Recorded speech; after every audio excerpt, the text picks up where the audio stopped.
సియోనుకు వెళ్ళెదం. హోసన్నా హోసన్నా హోసన్నా హోసన్నా హోసన్నా హోసన్నా హోసన్నా హోసన్నా హోసన్నా హోసన్నా హోసన్నా హోసన్నా హోసన్నా హోసన్నా హోసన్నా హోసన్నా హోసన్నను స్తుతి పాడుచు సియోనుకు వెళ్ళెదం. ఈ లోకయాత్రలో బాటసారులం, ఈ జీవన కడలిలో పరదేశులం.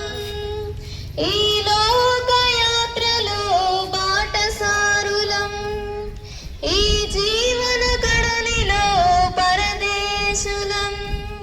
క్షణభంగురం ఈ క్షయ జీవితం, అక్షయ నగరం